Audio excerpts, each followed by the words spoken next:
Greetings fellow Decepticons, Sandblaster1987 here with another Transformers Cybertron review from the Unicron trilogy. Today I'll be looking at Cybertron Leader Class Metroplex, otherwise known as Megalo Convoy and Galaxy Force for Japanese version of the series.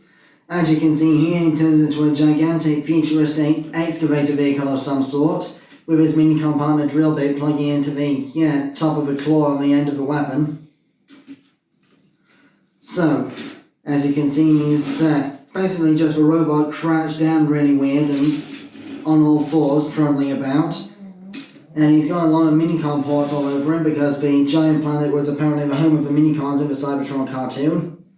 So, to demonstrate, here is the Armada Leader-1 minicon to demonstrate the dead hard points on the minicon ports that literally are only any good for just, storing minicons. We don't do anything. As you can see, minicon drill bit is actually an extensive retool of, if not just a part reuse / retool of the Armada Leader-1 minicon. So, to transform drill bit to robot mode, just straighten out the legs, flip the drills over, and bring the arms over like so, because they're the front fenders of their wheels in vehicle mode.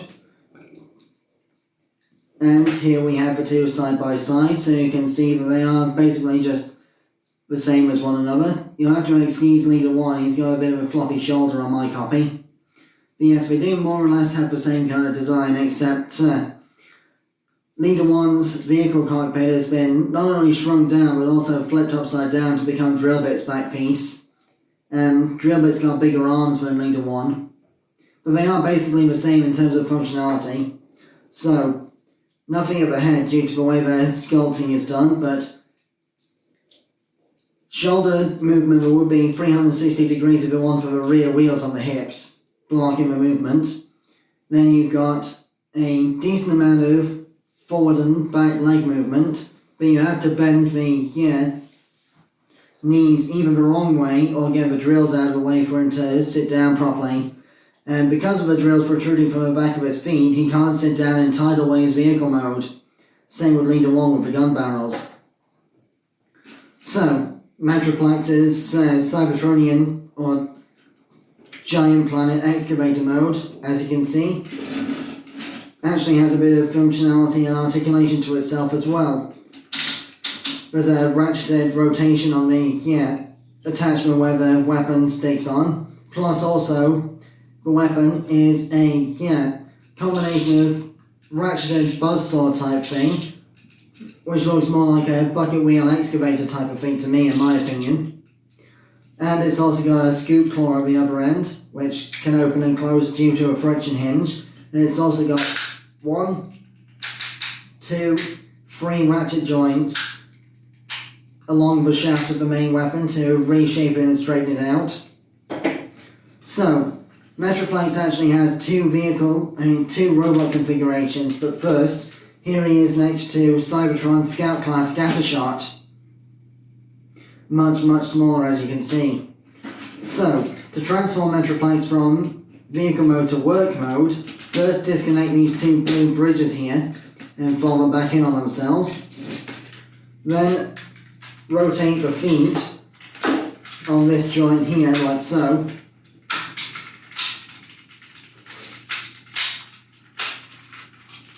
Then straighten out the legs. A lot of heavy musical ratcheting on this figure. Split the legs. Then rotate the arms and bring them forward like so. Then slide the shoulders forward on these sliding rail joints, like so. Then what you want to do is drop these blue pieces like so, bring up the antennae and swivel the head around like so. And here is Metroplex in his squat, stocky construction worker mode, which actually shares similar proportions to his G1 counterpart in some ways. For size comparison, here we have Metroplex in his working mode next to Cybertron Scout Scattorshot, Armada Megatron and Leader-1, Metroplex's own weapon, and of course Minicon drill bit. I'll come back to the weapon later because it's the source of his Cyberkey gimmick. So, for articulation in work mode, Metroplex has a slightly restricted pin swivel on the neck, plus also the individual head antennae are also independently jointed for the sake of transformation and everything. Then in addition to the forward and back sliding rails, you've got full 360 degree forward and back movement and just over 90 degrees outward movement at the shoulders. He's one of the very first Leader class figures to have a fully functional bicep swivel, another ratchet joint in this case. He's got a very noisy, ratcheted elbow joint, and because of the way the weapon works, his hands open as well, a feature he shares with Optimus Prime. I don't think Starscream and Megatron have opening hands. I've already reviewed the Megatron mold.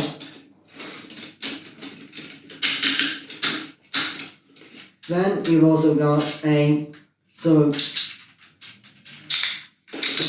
ab crunch joint that only works in working mode because of the way that the full-size battle mode is configured. Then you've got a ratcheted waist swivel, universal ratcheted hips,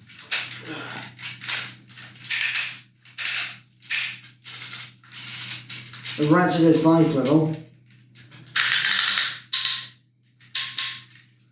super loud ratcheted knees,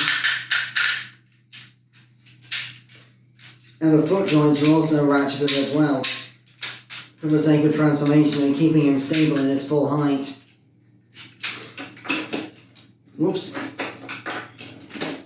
Now, Metroplex isn't quite tall enough in his current configuration to use his Cyberkey weapon to its full extent, but if you were to place a key into this little piece here, then activating that button would split the scoop thing, the buzzsaw piece, in half, create a sort of flashing red LED light bulb, and cause a couple of sound effects to happen. I don't currently have any Cyberkeys to hand, so you'll have to watch MGO316's Metroplex video for that.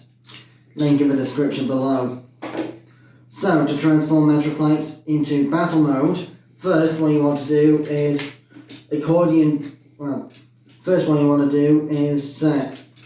trap the head back in these blue pieces here, then accordion this piece back, straighten this piece out,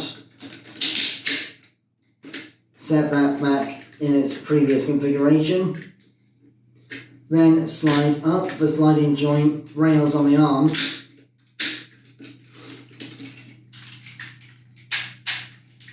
and reset the shoulders accordingly.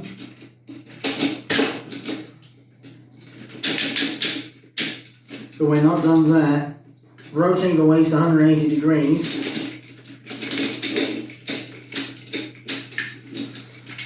Then you want to ratchet the feet forward like so, all the way like that,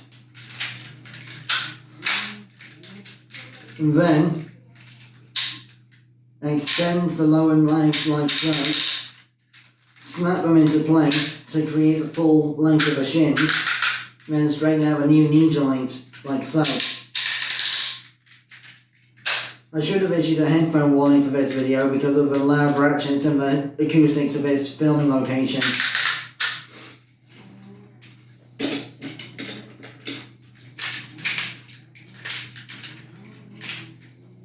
So this is Metroplex at its full height.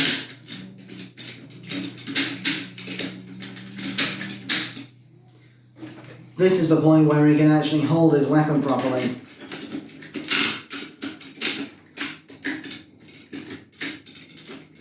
There's a little post on either side of the handle that goes into a hole in the palm of the hand. This also enables Optimus Prime to use the weapon as he did in the cartoon a few times during the final few episodes of the Gigantian story arc.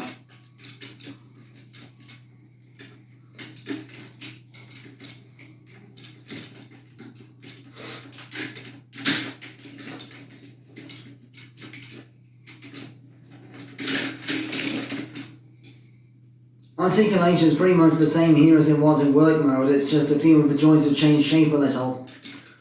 And of course there's a ratcheted rotating joint on the, piece where the weapon connected in vehicle mode.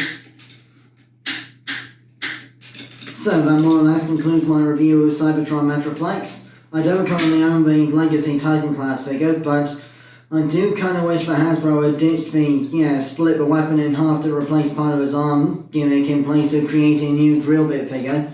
That way DNA Designs upgrade kits wouldn't have to produce one.